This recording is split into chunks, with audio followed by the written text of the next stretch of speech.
I'm James Patrick Perry. I'm a resident of 940 Caledonia in Victoria, BC. At the moment, living in a makeshift encampment, a tent. And originally I'm from back east. I lived in Newfoundland, Quebec, Ontario, a lot of provinces, and I feel at home in most any part of Canada. I love being a Canadian. It's nicer to have a more permanent solution than a temporary one. At times I helped with some of the associations in the neighborhood distributing food and so forth. It was amazing to see just how many tent communities popped up at once. It's like a contagious thing where when there's a threat, be it a bug or a epidemic, COVID, something, it doesn't matter. People are going to try whatever they need to do to survive well enough. If you don't mind me asking, could you tell us how you became homeless? In short, the economy cannot expect people to last with the cost of living really going so high. Shelters seem to be outpricing the public's pocketbooks, really. I've lived with some of the large groups here. I've lived with Devon properties. I've lived with Brown Brothers properties. And it wasn't uncommon to have a $100 increase in your rent. I've lived in a motor home. I've lived in different areas, up island further. It's been a variety of places I've lived, actually. I've tried to stay lately in Victoria since my mother was ill.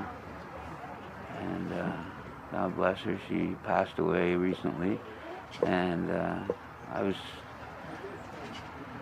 I'm glad she's at rest now, though.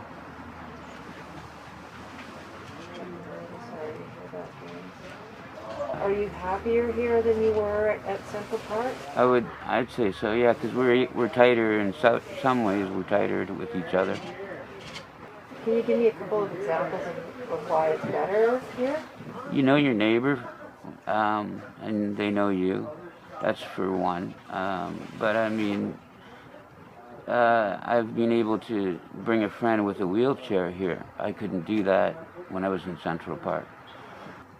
I'd say all the parks have a state of reconditioning coming ahead, in the new season, and I think it's probably the wise decision to move people off of Central Park to let the place, recuperate.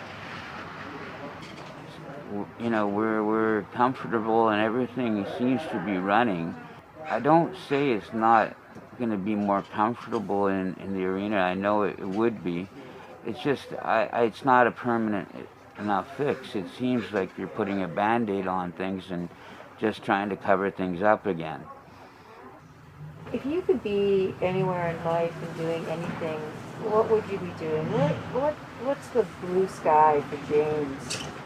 I think it would be on seawater, doing some nice photography, or maybe fishing. Yeah. That sounds doable. Both starting with a P. I had photography. I studied back east, and I was on the seawater with the Navy for quite some time. Oh, you were in the Navy? Yes. Oh, tell me about that. I was a ship's diver as an auxiliary trade for a while. So I blew bubbles under the water, and I worked above it for quite a while too. I enjoyed working as in the engineering division, and then but at first it was not very pleasant. I was in the wrong trade. Had to get remustered into engineering. Experiences were good, but at times the work can be quite a challenge. But you still miss the water. I'm comfortable with water. I've worked in many different environments, fresh water and seawater. Eh, As a whole, I guess I'd like to recommend seeing BC as much as you can. And a good way to start is to look and explore your local parks and recreation. I went to the library and took a book out on BC hot springs. That's a good way to do it too. If you had an opportunity that you could tell the world anything in one sentence, what would that sentence be? Don't be afraid to explore your own backyard. Thank you so much for your time, James.